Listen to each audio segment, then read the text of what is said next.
Estos días meditaba en este pensamiento, recién me lo recordaba, en un momento allí en el libro de los Hechos, habían unos judíos ambulantes que hacían exorcismos y tenían 7 hijos.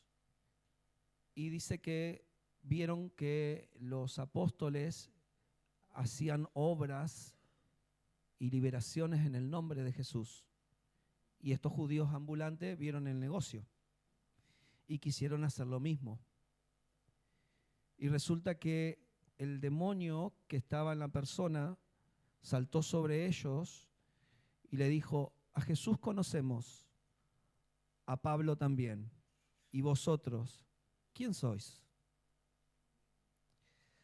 Nunca quieras copiar lo que a otros les funciona. Hasta que no tengas definida la identidad, no necesitas copiar a otros. Necesitas descubrir cómo vencer todo lo que el enemigo se propone hacer en tu vida para quitar la identidad, para desmantelar la identidad, para que no tenga fuerza la identidad. Algunos hermanos dicen: porque a él le funcionó, entonces yo voy a hacer lo mismo. Y necesitas entender que ellos también te conocen. ¿Y vosotros quién sois? A Jesús lo conozco. A Pablo también. Diga conmigo, a Pablo también lo conocían. A nosotros también nos conocen. Y nos conocen en qué identidad estamos caminando. Entonces, definamos identidad. El poder de la fe. Si la fe tiene el poder de vencer al mundo, entonces definamos el poder de la fe. Porque en ella es que está el fundamento de nuestra identidad. Sin esa fe, vos podrás decir: bueno, yo voy a la iglesia, yo canto, yo oro, yo hago esto. Es más, intenté hacerlo como me dijeron, 21 pasos para ser el mejor líder. 21 pasos nada. Si no seguimos las huellas del Señor, difícilmente podamos ser lo que Él espera que seamos. Las tinieblas tomarán ventaja donde nosotros no hemos trabajado en la identidad de hijo. Cantar lo que cantábamos recién nos define. Nos define si te ves tan humano, muy humano, que de repente cualquier cosa te afecta por ser humano, o si absorbes por medio de la naturaleza divina que está en ti todo lo que viene a querer combatir tu identidad.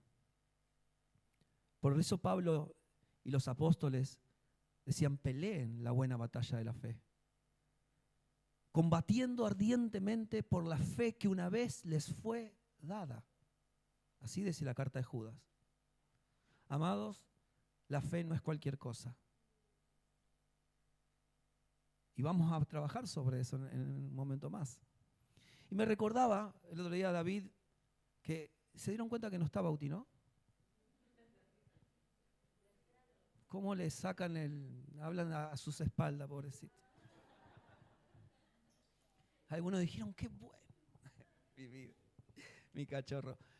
Andan sirviendo en Maswich, están invitados a una casa hoy y tenían que compartir la palabra. Y oramos por ellos para que muchos corazones de allí puedan recibir el testimonio del Señor. Familias sumamente heridas por la religión. No quieren saber nada con las iglesias. Que Dios les dé gracia a David para que puedan conocer a Cristo más allá de los hombres. Y pensaba en esto mientras David contaba lo de Daniel en Babilonia y sus amigos, ¿no es cierto? Y me venía a la mente la historia de Jacob. Jacob, su nombre mismo significa usurpador. Él tomó el lugar de su hermano, pero Dios medio como que quiso que la cosa sucediera así. Y este Jacob era un nenito de mamá. ¿Conoce? Era un nenito de mamá. En cambio, el hermano, Esaú, era un valiente guerrero cazador. Pero Dios quiso que sea el nenito de mamá. Parece que tenía una ternura, parece que la mamá lo había formado en el conocimiento de Dios, de su herencia, tu abuelo, tu padre. Hay herencia en vos. El otro quiere solo para lo de él. Parece que hay algo de Dios en vos. Y la mamá trabajó en él, pero él no dejaba de ser un cobarde. No dejaba de ser un cobarde. Él pensaba que su hermano, de hecho su hermano quería tomar la vida de él y quería arrebatarle la vida. Pero diga conmigo, en algún momento le pesó el llamado, la herencia. Yo no sé si acá en esta casa hay gente que está en busca de la identidad. Porque yo te puedo enseñar de la identidad, pero si tú no la buscas es difícil que la puedas encontrar. Porque todavía quizás te sientes en un estado de cobardía. Cobardía no es ser un macho pared, yo la che piba del barrio. ¿Sí? Valentía en el Señor no es eso. Valentía en el Señor es saber quién eres en Cristo. Es definir tu identidad. No es el que se quiere llevar al mundo por delante, es el que sabe quién es en el Señor. Y que si le preguntan, ¿vos amás a Dios? ¿Vos servís a Dios? Con todo mi corazón. Dios es mi vida. Eso es valor. Es defender tus valores, tus principios, aquello que te marca en la vida, aquello que te ha salvado en el Señor. Y Jacob salió en búsqueda de su herencia, salió en búsqueda de su identidad. Fue en búsqueda de su identidad. Ya su hermano se había ido a otro lugar, lo quería buscar, lo quería encontrar, pero no podía. Y Jacob fue en búsqueda, diga conmigo, fue en búsqueda de su identidad. Y en búsqueda de su identidad se encontró en un lugar donde reposó y acostó su cabeza en una roca. Diga conmigo, la roca es Cristo. Y la cabeza estaba sobre la roca. Y en ese sueño, diga conmigo, los sueños de Dios son cuando descansamos en Él. Los otros son de panza llena. Cuando tus pensamientos reposan en Cristo, los sueños de Cristo vendrán a ti. Y en ese sueño, Dios le muestra una escalera que venía del cielo a la tierra. No de la tierra al cielo. Diga conmigo, del cielo a la tierra. La escalera bajaba del cielo. Y ángeles que subían y bajaban. Y Jacob tuvo esa visión. Y en esa visión, él dice, Betel. Esto no es otra cosa que la casa de Dios. Diga conmigo, la casa de Dios. Mira lo que está a tu lado, la casa de Dios. Cuando salís a buscar tu identidad, cuando salís a buscar la identidad, lo primero que se te va a revelar es la casa de Dios. Porque Dios no tiene hijo fuera de la casa, lo tiene dentro de la casa. Los hijos están en la casa. Avanza un poco más, pero Jacob seguía siendo cobarde. Tenía miedo de enfrentarse con su hermano. Tenía miedo de enfrentar su destino, de enfrentar las responsabilidades de su herencia. Jacob tenía todavía escucho la voz de mi mamá. Todavía escucho la voz de mis sentimientos, de mis emociones. Todavía estoy con esa parte. Y Dios dice, tengo que trabajar en él. Tengo que tener un encuentro con él. Génesis capítulo 32 se encuentra a solas. Dice que él ya tenía su familia y dice, voy a dejar a mi familia del otro lado del vado. Porque hay cosas que no puedes arrastrar a tu familia. Hay momentos que para definir tu identidad vas a tener que estar solos con el Señor. Vas a tener que pasar una noche a solas con el Señor. Porque hasta que eso no te pase, siempre vas a dependerle de los demás. O vas a arrastrar a los demás. Aunque estés en la casa de Dios. Diga conmigo, una noche a solas con el Señor. Génesis 32, le toca estar a solas con Él y pelea con el ángel de Jehová, que es un tipo y una sombra de Cristo. O sea, Cristo, decirle que Cristo está luchando por su identidad en ti. y se quedó a solas. Y peleó toda la... ¿Sabe lo que usted pelea toda la noche con un ángel? No, ¿no? Bueno, le vamos a preguntar a Jacob cuando lo veamos. Gracias a Dios que eso ya no nos ocurre. Pero dice que cuando terminó la pelea, el ángel le pidió, suéltame, si no, no te puedo bendecir. Y le cambia el nombre de Jacob a Israel. Israel significa básicamente el que reina con Dios o el que prevalece con Dios. Y cuando termina la pelea, el ángel, para que lo suelte, le marca en la cadera y Jacob queda rengo. Es decir, lo marca. Diga conmigo, lo marca. Lo marca. Y él queda con un testimonio. Dice, yo en este día he visto a Dios cara a cara. ¿Y saben cómo le pone ese lugar? Peniel. He peleado con el ángel del Señor y lo he visto a Dios cara a cara. Génesis 34. Ahora él sale de ese lugar ya en un estado de valentía. Diga conmigo, valentía. Ya no era el nene cobarde, ahora le cambió el nombre. Diga conmigo, me van a cambiar el nombre. Y esto no es que te van a cambiar el nombre de tu DNI, te van a cambiar la identidad, ¿se entiende? Por eso Apocalipsis dice que se nos dará un nombre nuevo. Esto quiere decir que ahora hay una nueva identidad que se está formando en mí. Ya estoy dejando de ser el cobarde que era, el nenito de mamá que era, y ahora estoy enfrentando mi destino por causa de la identidad. Porque he estado con un encuentro cara a cara. No arrastré a mi familia, no los llevé, no dependí de ellos, los dejé a un lado porque ellos también necesitan tener su encuentro. Yo fui a pelear por mi herencia, fui a encontrar mi destino. Y en ese lugar, él sale valentonado y dice, ahora me lo voy a enfrentar a Esaú. ¿Quién se cree que es este? Yo soy el primogénito. Por herencia, por testimonio y porque peleé con el ángel de Jehová.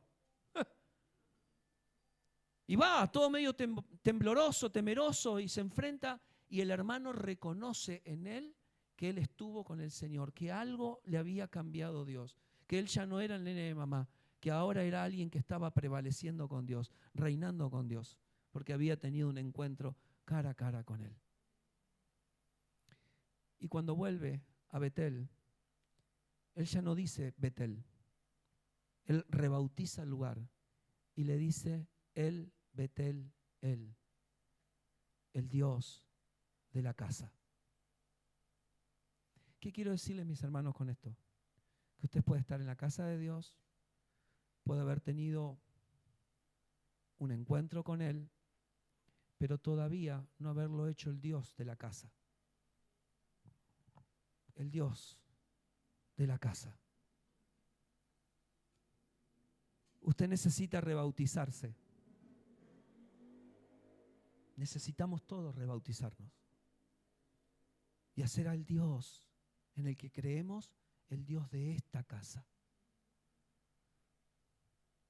Sé mi Dios, sé mi Señor, sé mi Rey, sé mi vida. La fe te va a llevar en este tránsito. Algunos recién están viendo algo de Él. Algunos recién están viendo, es verdad, en la casa de Dios, abundancia de pan hay. Es verdad, la palabra está trabajando en mí, pero todavía no he hecho a Dios el Dios de mi vida. Y en eso es que la identidad se define. ¿Alguien lo puede ver por el Espíritu? ¿Le gustaría darle un aplauso al Señor por esa palabra?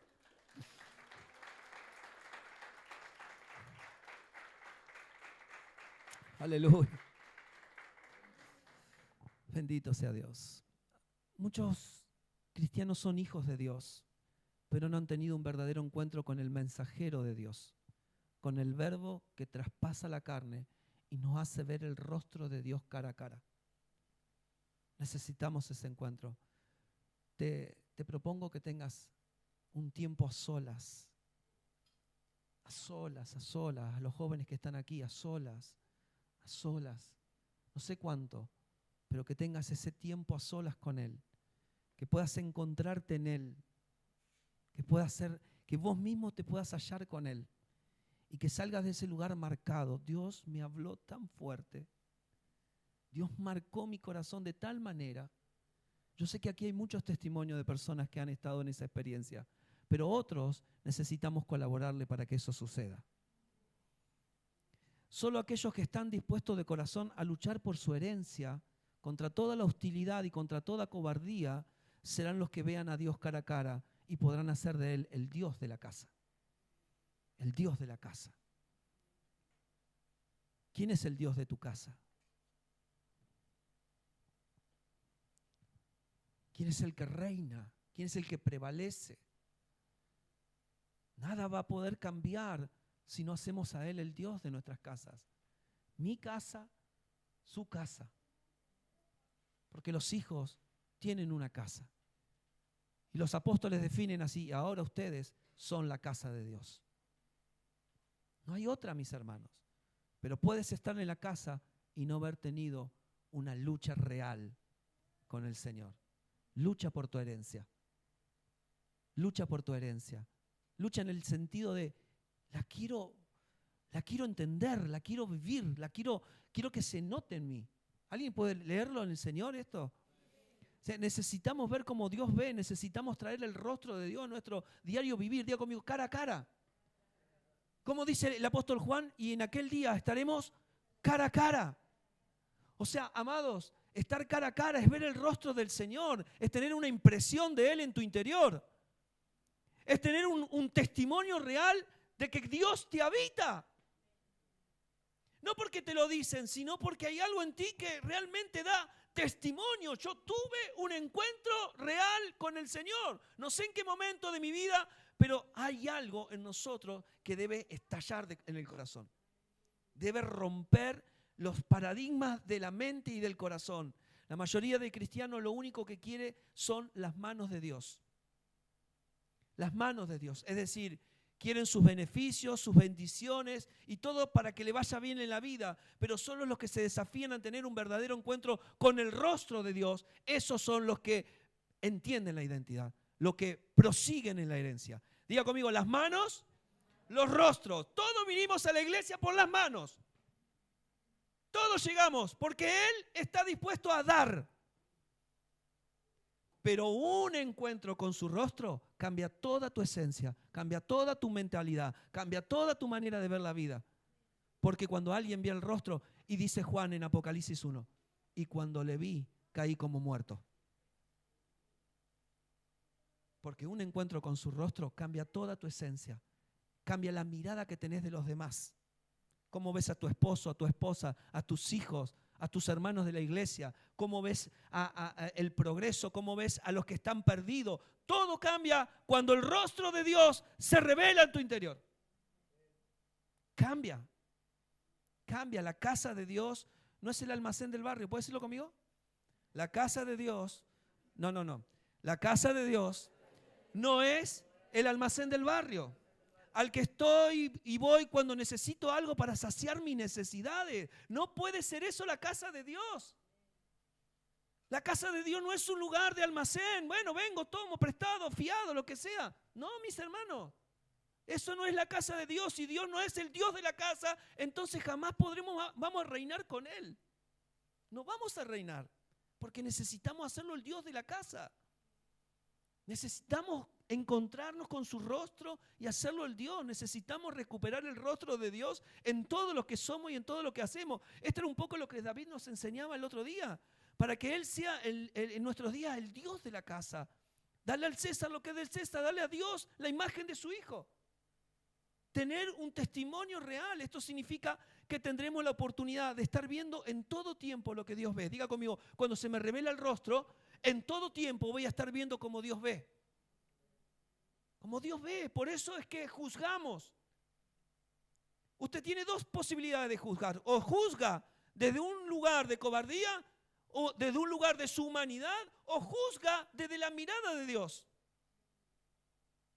No juzguéis para no ser juzgados, quita la viga de tu ojo. Eso está hablando de un proceso en la vieja naturaleza. Pero en la nueva naturaleza, Dios está llamándonos a mirar como mira Él. Por eso es que muchas veces en algunas situaciones de la vida no nos toleramos. ¿Por qué? Porque estamos viendo desde una humanidad que no es la de Dios, no es la nueva creación. Creados en Cristo Jesús para buenas obras. Esto significa, amados, que en todo tiempo podemos y tenemos la oportunidad de ver la vida a través del rostro del Señor. Los hijos tienen que llegar a la insatisfacción sana, una insatisfacción donde ya no se conforman solo con ver a Cristo, sino que ahora están comenzando a ver desde Cristo. Decirle que está a tu lado, te voy a invitar a que vayas a una insatisfacción. Es hermoso y aquí hay jóvenes nuevos. Aquí hay jóvenes nuevos que necesitan ver a Cristo. Eso es maravilloso, ver a Cristo. Diga conmigo, vamos a ver a Cristo. Vamos a seguir viendo a Cristo. Necesitamos tener revelación de Cristo. Pero no solamente nos podemos conformar con ver a Cristo. Necesitamos ver desde Cristo. ¿Alguien puede decir amén a eso? Necesitamos ver desde Él. Porque si no, no va a cambiar nada. No va a cambiar. Porque como lo ves, lo tratás. Como ves la vida, vas a tratar la vida. Porque aunque tengas una revelación de Él, aunque hayas estado cara a cara con Él y no lo has hecho el Dios de tu casa, el Dios de su casa, perdón, entonces nada cambiará. Una cosa es ver a Dios por revelación y otra cosa es ver desde Dios por transformación. Una cosa es ver a Dios. Dios se revela. Cuando agradó a Dios revelar a su Hijo en mí para que yo lo diese a conocer. Pablo está diciendo, en algún momento Dios le da placer revelar a su Hijo. Él revela a su Hijo. Pero que Él revele a su Hijo es como alguien que corre un telón y dice, ¡ay! Tuve una impresión de Cristo. Entiendo que ahora Cristo está en mí. Pero no me conformo a eso solamente. Quiero ver desde Él. Diga conmigo, desde Él. Desde Él. Ver la vida desde Él. El Padre comenzará a demandar una visión más clara de lo que Él nos está hablando.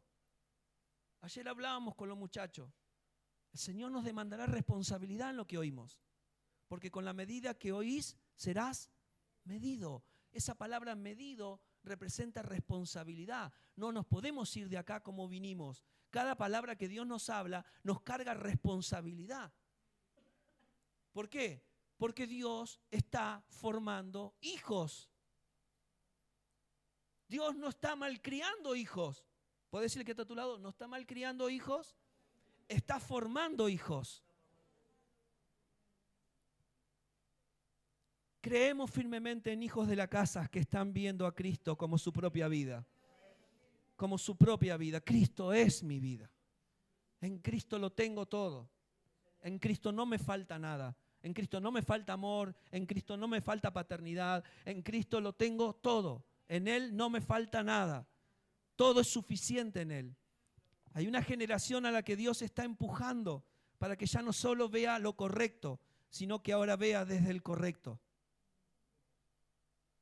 Diga conmigo, no me alcanza con ver lo correcto. Necesito ver desde el correcto, desde el justo que está en mí. Desde aquel que venció. Vamos a leer la Biblia por las dudas.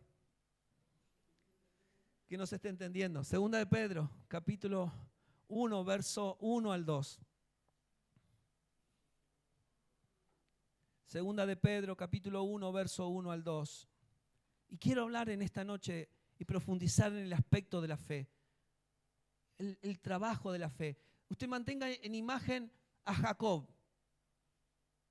Mientras vamos ministrando lo demás, mantenga esa historia como se la conté.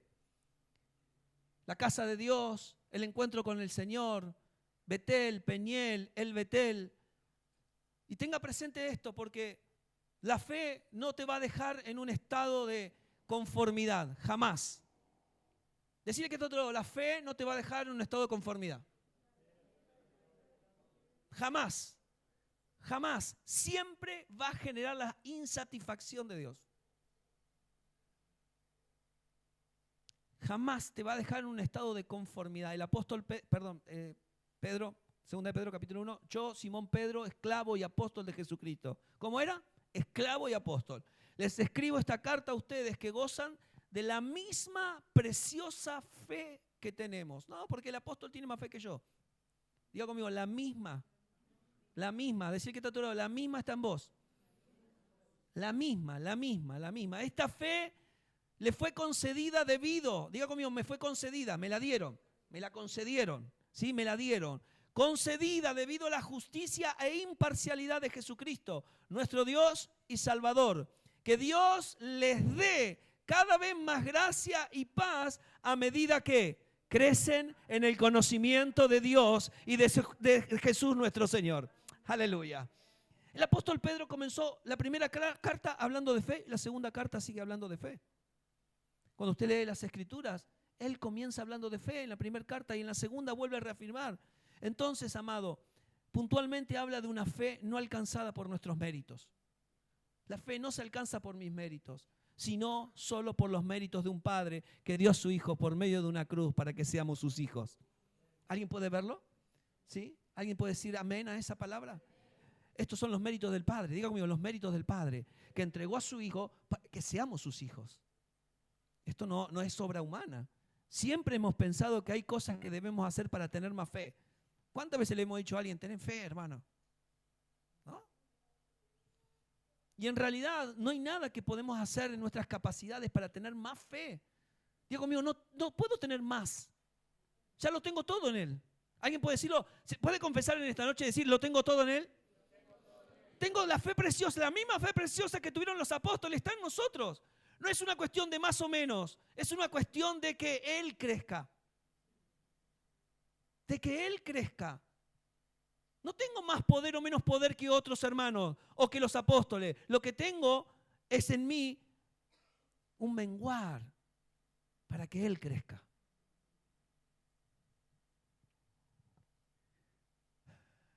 Diga conmigo, no hay fórmulas humanas para tener más fe. Si yo le digo, hermano, ayune, ore y rómpase las rodillas para tener más fe, eso sería incoherente. Porque no es por sacrificios humanos, no es por tus méritos. Es por rendición, diga conmigo, es por rendición. Puedes estar haciendo tu trabajo, puedes estar en la escuela, puedes estar en la familia, rindiendo tu corazón constantemente al Señor y la fe aumentará. No porque te lo ganaste, sino porque Él vio que había sucedido algo. El cobarde empezó a morir. El cobarde está muriendo. Así que si hay algo que podemos hacer para que la fe del Hijo se incremente en nosotros, como dice Pablo en Gálatas 2:20, lo vamos a leer, aunque lo sabemos mucho de memoria, pero necesito que lo veamos juntos. Con Cristo estoy juntamente crucificado y ya no vi, no, tienes que leerlo conmigo. Decirle que tú lo autopredicate en este momento. Con Cristo estoy, no estaré, estoy juntamente crucificado y ya no vivo yo. Decirle que tanto ya no vivimos. No, fuiste borrado delante de Dios. Ya no vivís, mas vive Cristo en mí y lo que ahora vivo en la carne, lo vivo en la fe del Hijo de Dios, el cual me amó y se entregó a sí mismo por mí. Esa es tu geografía. Nuestra tarea es nunca dejar de recordar dónde estamos. Pregúntale al que está a tu lado, ¿dónde estás?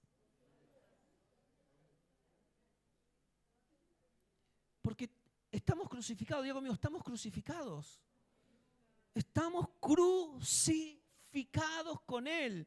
Por esta causa ya no vivo yo, sino que vive Cristo en mí y a través de mí. Esto significa que lo que viviré, lo viviré en una fe que no es mía, porque estoy muerto.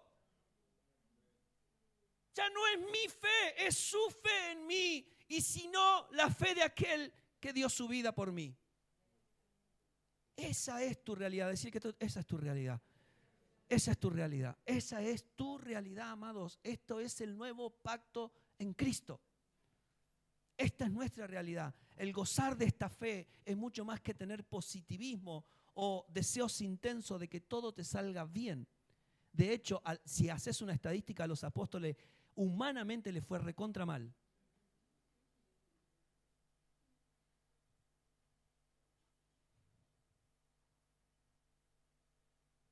Porque no es positivismo. Ay, porque yo estoy sirviendo a Dios, todo me tiene que funcionar bien. No. Porque no le tiene que funcionar bien al mí. al yo, le tiene que funcionar bien a él. Y nos cuesta entender esa parte. Nos cuesta entender. Decirle que está a tu lado, tu pasado fue borrado. Hay una cruz, mirá para atrás tuyo, hay una cruz, mirá, sí, literalmente, vamos a mirar. Atrás tuyo hay una cruz. Hay una cruz. No hay pasado. No hay cobardía. No te están persiguiendo. Hay una cruz. Hay una cruz. Él determinó terminar con la vieja humanidad y darnos en Cristo todas las cosas. Y esa es mi identidad. Yo tengo que estar fundamentado en eso. Fuimos llamados a vivir en un nivel mayor a lo bueno. Decir que está a tu lado, más que bueno. ¿Qué hay más que bueno? Buenísimo, ¿no? ¿Qué hay más que bueno? Más que bueno, la voluntad del Padre. Más que lo bueno. Hay algo más que bueno. Y es la voluntad de Él. Que es perfecta, que es buena y que es agradable. Más que lo bueno que yo deseo. Yo deseo que... ¿Alguno de ustedes ha hecho transacciones emocionales con Dios? Gracias, pastor. Los pastores se ríen porque... Me vino así, no está anotado esto. No haga transacciones emocionales con Él. Decirle que Él no se mueve de su trono por tus lágrimas de cocodrilo.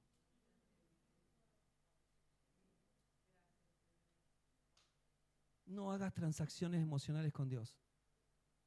Encuentre la identidad. Si va a derramar lágrimas, sea porque está muriendo a sí mismo. No porque quiere moverle la mano a Dios para algo. Muchas personas lo único que quieren de Dios es autosatisfacción. Hoy en día se oye un evangelio raro, no sé si le ha pasado, pero a mí me ha pasado escuchar un evangelio raro, que sostiene que las personas deberían tener fe para alcanzar tal o cual cosa. Esto provoca que muchas personas solo busquen un beneficio del evangelio. Solo están buscando a Dios por un beneficio, por las manos, por las cosas que Él nos puede dar. Antes que tus bendiciones, prefiero al proveedor de las bendiciones. El mundo vive sumergido en el egoísmo y en el hedonismo. Egoísta por naturaleza y hedonista por naturaleza. ¿Entiende el hedonismo? Autosatisfacción personal. Deseando únicamente un beneficio personal. Hoy las iglesias, muchísimas, se autoperciben ministradoras de las necesidades del ser humano. Y la única necesidad ya fue dada, Cristo. Cristo. El Evangelio de Jesucristo solo provee placer a Dios. ¿Puede decirlo conmigo? El Evangelio de Jesucristo solo provee placer a Dios. A Dios. El mundo vive sumergido en su hedonismo, pero el Evangelio de Jesucristo provee placer a Dios, haciendo en nosotros todo lo que le agrada al Padre. Diga conmigo, el que comenzó la buena obra, la perfeccionará hasta el día de Jesucristo. O sea, el que comenzó en nosotros, el que quiere que las cosas funcionen de acuerdo a Él, no a nosotros. En otras palabras, el Evangelio solo nos provee una cruz y en ella nuestra identidad. Gracias, pastor. ¿Cómo? Diga conmigo, el Evangelio lo único que me provee es una cruz. Y en esa cruz, mi identidad. No son los mensajes que el oído humano quiere escuchar, porque al ser humano le dice la palabra morir le suena negativa, pero a Dios le suena positiva. Dios dice, quiero que mueras a ti mismo y quiero que viva Cristo en vos. Ese es el evangelio de la cruz. Ese es el único evangelio que existe. No existe otro evangelio. Venga y reciba la bendición.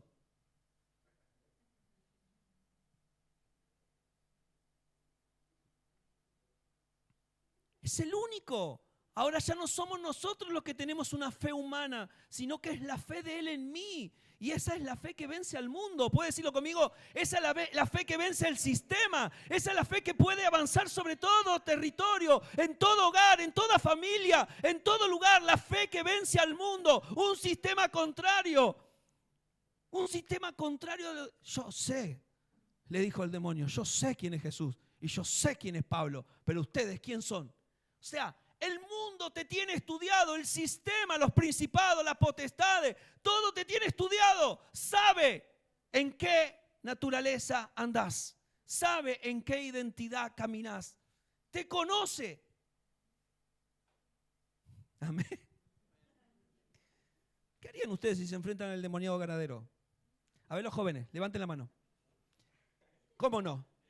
Flaco, ¿te parás acá a adorar? ¿Cómo no? ¿Usted qué hace si se enfrenta al endemoniado ganadero?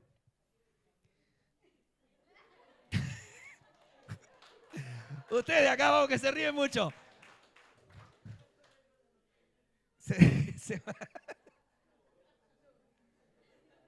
No, si los voy a sacar, bueno.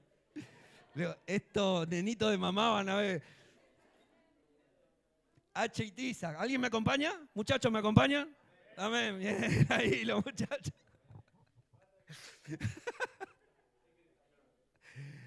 Diga conmigo, ya no es una fe humana, es una fe divina, una preciosa y grandísima fe que se nos fue dada. Santísima, dice el apóstol Judas. Santísima, algo glorioso que se nos dio. La fe que vence al mundo. Diga conmigo, la fe, escuche esta parábola. ¿Se acuerda que Jesús dijo, por esta fe vas a decirle a este árbol, desarráigate y plántate en el mar? ¿Lo escuchó? ¿Lo leyó alguna vez? Diga conmigo, esta fe tiene el poder de sacar todo lo viejo, el árbol viejo de mí. ¿Lo puede leer por el Espíritu?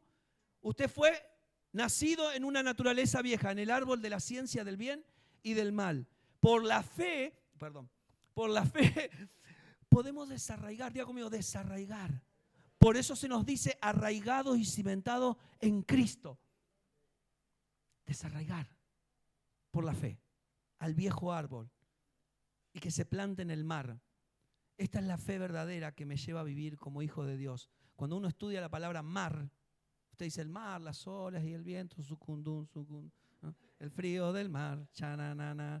O sea, y vos pensás en Villa Gesell, el Mar del Plata, las Toninas, qué sé yo, ¿no? Y van las olas ahí, después te viene el agua viva, qué sé yo, bueno, todo eso. Y cuando vos lees en las escrituras el mar representa todo lo que se traga la vida.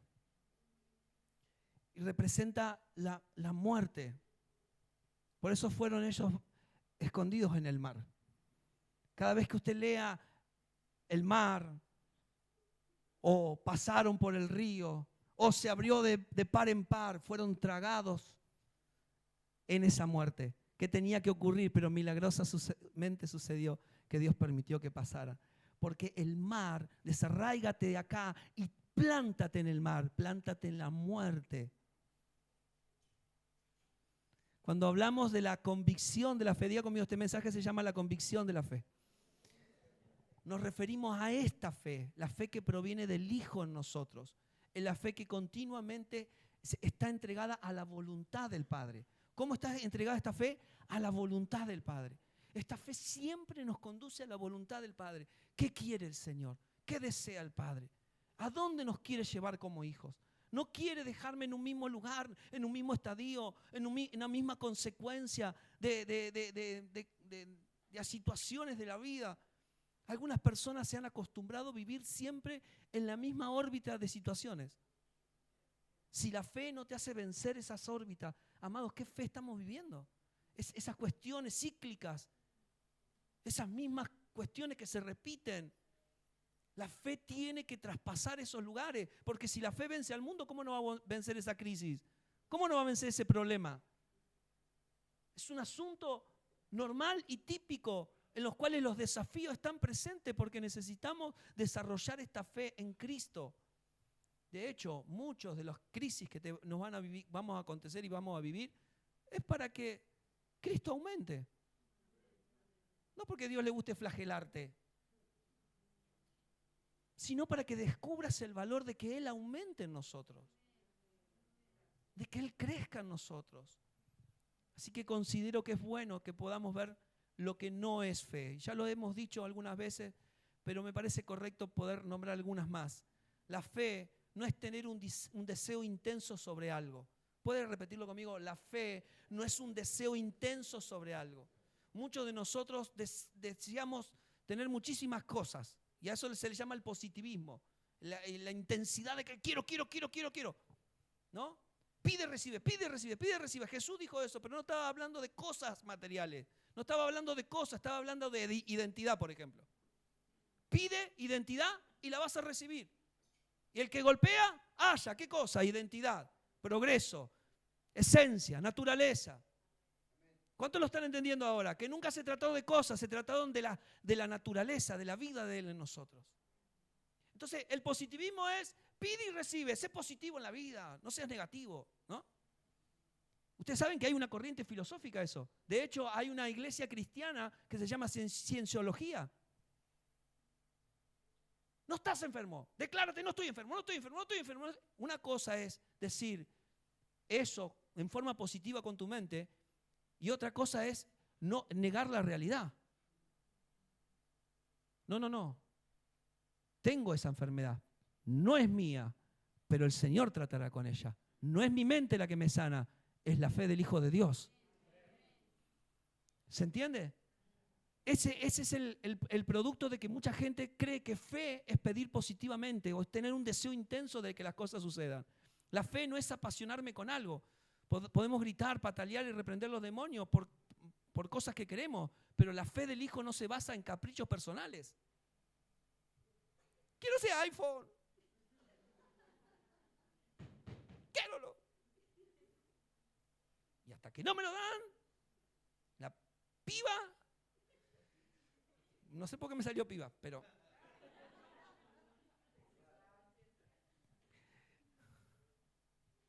o sea, ¿me entiende?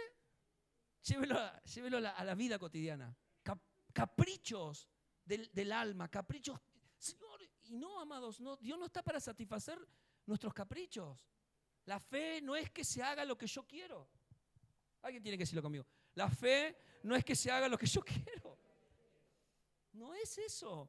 Por el contrario, la fe del Hijo me revela la voluntad del Padre para todos los asuntos de la vida, nos guste o no nos guste el resultado final.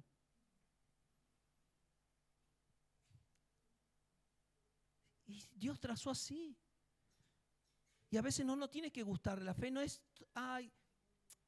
bueno, no me gusta.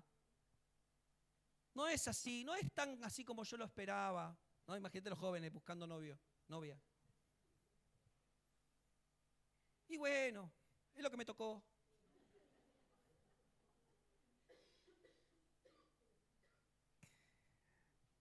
sea, diga conmigo, no es lo que yo quiero. No es lo que yo quiero, lo que el Padre decidió que usted tenga. Que usted comparta la vida a la manera de Dios, no como usted quiere. Y esto te va a volar la cabeza. La fe no es creer. Y esta afirmación surge de Santiago 2:19. Los demonios creen y tiemblan. A ver, sí hay un creer que viene de esa fe del Hijo, pero no es el creer humano como nosotros pensamos. A veces confundimos creer con tener fe. Y la fe solo me lleva a un lugar, identidad de hijo. La fe me lleva y me deja en un lugar, morir para que viva Cristo y se forme su carácter en mí, su vida en mí.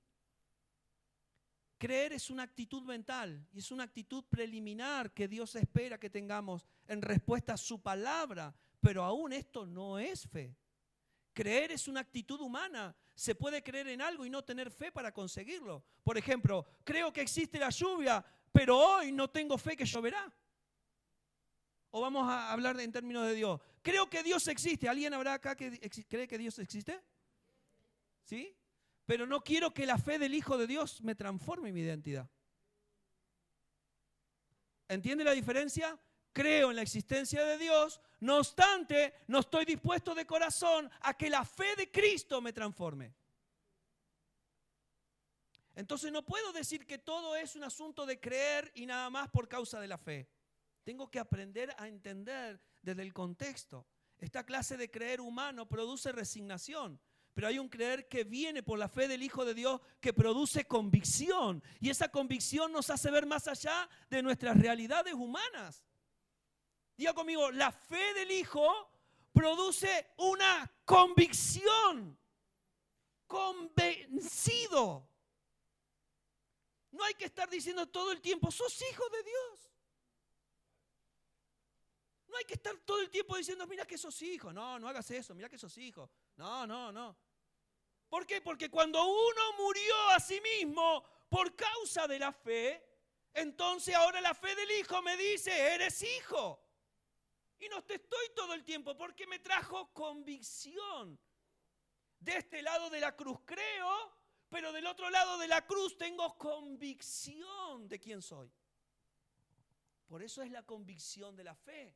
No te estamos todo el tiempo convenciendo. Tienes que verlo por ti mismo. El Espíritu Santo va a colaborar para que seas convencido. Pero mi hermano, hay algunos que son duros, ¿eh? Dura la cosa.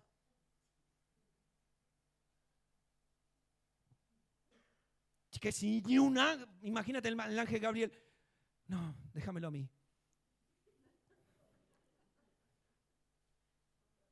Déjamelo a mí. A saber qué susto le pego, a ver si no se convence este. La fe es una plataforma, ¿puedes decirlo conmigo? La fe es una plataforma, porque la fe es iniciada y perfeccionada en el sacrificio de la cruz. No tengo fe sin un sacrificio de por medio. No es fe en sí misma, es fe por causa de alguien que murió, por alguien que resucitó de entre los muertos. Hay una fe que nace en Él y que se perfecciona en nosotros a medida que la cruz va haciendo el efecto en nosotros. Ya no piensas igual, ya no sientes igual, ya no decides igual, porque ahora la cruz está produciendo una transformación en tu interior. Por eso es que es sumamente importante la identidad. ¿Alguien puede decir amén? Sí. Segunda de Corintios 13.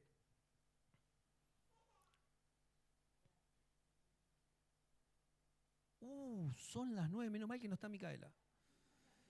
Y no me están grabando, porque si no escucha, me dice, ¿cómo me mandás al frente vos? Segunda de Corintios 13:5. Tienes que leerlo conmigo. ¿Cuándo van a entender este mensaje? Ahora lo vamos a entender más claro. Mire, examínense para saber si su fe es genuina.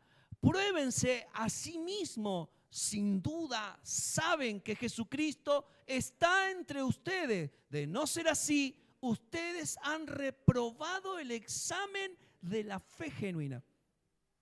Reprobado el examen. Amado, no sabe la paciencia que tenemos los pastores. Si no fuera por su gracia, dígame, si no fuera por su gracia, volveríamos al cayado. ¿Sabe lo que era el cayado? El cayado y la vara. Salmo 23 habla del cayado y de la vara.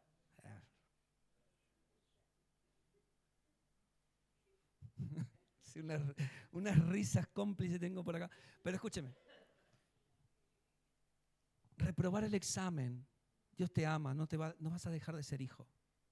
Ayer lo hablábamos con los pastores. Si algún día el Señor me pide el pastorado, sí, Señor, hasta aquí llegué. Lo que nunca va a suceder es que deje de ser hijo.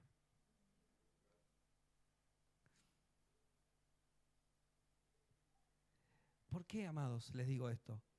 Porque cuando reprobamos los exámenes es para ver en qué fe estás caminando, hacia dónde vas en tu destino, hacia dónde estás llevando a tu familia, hacia dónde vas. Los apóstoles le decían a los corintios, examínense a ustedes mismos si están en la fe. O sea, pruébense. La fe es una geografía, un lugar en el que estoy o no estoy. Esto es Cristo, habitando en él, o habitamos en Él o no habitamos. Por eso Pablo ora así, para que habite Cristo por medio de la fe. ¿En dónde? en vuestros corazones, en una plataforma, en un lugar de toma de decisiones. ¿Se entiende? No es que no esté en tu espíritu. Cristo se infundió en tu espíritu. Lo que sí es que no sé si está muy presente en tu corazón.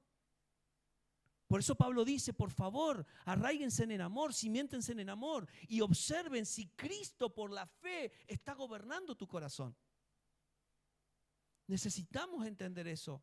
La fe nos aprueba delante de Dios. Su Hijo siempre será aprobado delante de su Padre. ¿Qué es presentarse aprobado entonces? Es presentarse siempre delante de Dios en evidencias de la vida de Cristo creciendo en nosotros. ¿Con qué me presentaré delante del Señor? Nunca me presentaré delante de Él con las manos vacías. Y no está hablando de dádiva, está hablando de su Hijo. Dios no le importa el dinero. A Dios no le importan las cosas materiales. A Dios no le importa tus lágrimas de cocodrilo. A Dios lo único que le importa es que le devuelvas al Hijo. Fe es, si Dios por su gracia me ha dado a Cristo, ¿qué le voy a dar yo a Dios? ¿Qué tengo yo para darle a Dios? Solamente a su Hijo en mí. Solamente a Él. Entonces cuando vamos a orar, cuando vamos a adorar, cuando vamos a servir, cuando venimos a la reunión, lo único que espera Dios que yo le dé, no se tratan de cosas, se trata de su Hijo. Después, cuando el Hijo gobierna, todo lo demás entra en un circuito o en una consecuencia de cosas que usted empieza a decir, esto es Cristo. Y ahora no solo sirve al Padre, ahora sirve al cuerpo de Cristo. Aleluya. ¿Cuántos dicen amén? ¿Cuántos están recibiendo la palabra en este día? Sin fe es imposible agradar a Dios. ¿Se recuerda? Ahora decirle que está a tu lado, no era tu fe, ¿viste? No era tu fe. Ya oramos por vos un ratito.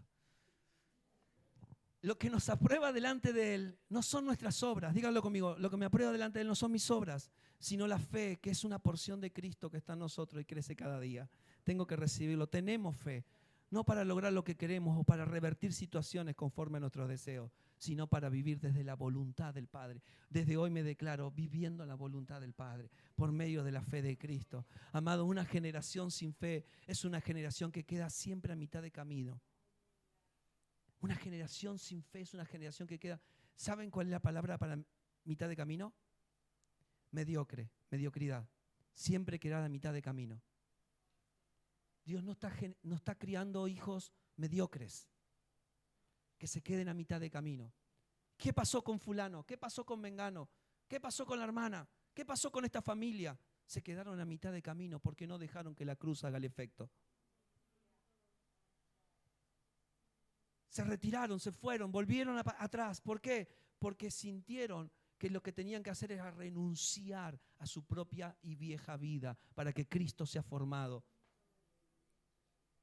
Después nos podemos llenar de cualquier otro tipo de excusa, pero en el centro del corazón es eso. Hace 12, 14 años que estoy sirviendo al Señor en el pastorado y hemos visto muchas familias retirarse no por causa de la congregación, sino por causa de la palabra que estaba haciendo el trabajo en el corazón. Decirle que está a tu lado, no quiero que te vayas vos también. No quiero que te vayas vos también. No quiero que te vayas vos también. Amado, una generación sin fe es una generación que siempre se queda a mitad de camino. Por eso cuando una generación deja de oír y ver a Dios, su expresión de fe se disminuye. Oír, diga conmigo, oír y ver. Oír y ver. La fe me produce oír a Dios, oír a mi Padre y ver a mi Padre. Oír a Dios y ver a mi Padre. Entonces termino con esto. Y usted dice, ay no. Hebreos 11:7. Hebreos 11:7. Por la fe, Noé, cuando fue advertido, diga conmigo, siempre advierte Dios acerca de las cosas que aún no se veían, con temor preparó el arca en que su casa se salvase. Y por esa fe condenó al mundo y fue hecho heredero de la justicia que viene por la fe. Decirle que está a tu lado, tomarle la mano con mucho amor y decirle, vas a hacer una medida de estándar. Un estándar, tu identidad será un estándar para las familias de la tierra, un estándar de la identidad, de la vida de Cristo en nosotros, aleluya. Noé mostró 120 años antes de que ocurriera el diluvio y fue tan impactante para este hombre de la revelación que lo absorbió por completo para construir un barco gigante en su casa. ¿Qué hacemos con los muebles ahora? No sé, pero el barco se va a construir acá. Dios me dijo que lo haga en casa, en la ladera de la casa. Y ahí empezó a construir él. Y todos los días su familia empezó a colaborar con el trabajo que Noé tenía durante 120 años. Es decir, 120 años. 120 años. ¿Qué significa esto para nosotros hoy? ¿Qué es hoy para nosotros? Que la fe siempre te llevará a construir algo más grande que tu propia vida. Y eso más grande es la identidad del Hijo. Amados, nunca minimice la fe del Hijo de Dios en usted. Diga conmigo, algo más grande que mi propia vida, Dios me va a hacer construir en mis días. Algo más grande, no es que vino a mejorar como nos decía Meli, no vino a mejorar mi vida, vino a producir una vida más grande. Una vida más grande, algo que sea extraordinario. El mundo está cansado del ordinario, pero los hijos de fe hacen algo extraordinario. Producen algo extraordinario con Cristo. Entonces la verdadera fe es el resultado de oír y ver la voz de Dios. Es una geografía donde somos perfeccionados. Es un fundamento seguro hasta el fin de nuestros días. Es coraje para enfrentar toda clase de adversidad. Y es la convicción de algo más grande que nuestras propias vidas. ¿Puede darle un aplauso a la fe del Hijo de Dios? ¡Aleluya! ¡Gloria sea al Señor! ¡Gloria a tu nombre, Rey! ¡Santo! Te amamos, Señor. Aumenta tu fe en nosotros. Construye algo más grande que tu propia vida. Aleluya. Santo es el Señor. Vamos a ministrarle en la canción, mis hermanos. Vamos a ministrarle un momentito más. Perdón por extenderme un poco.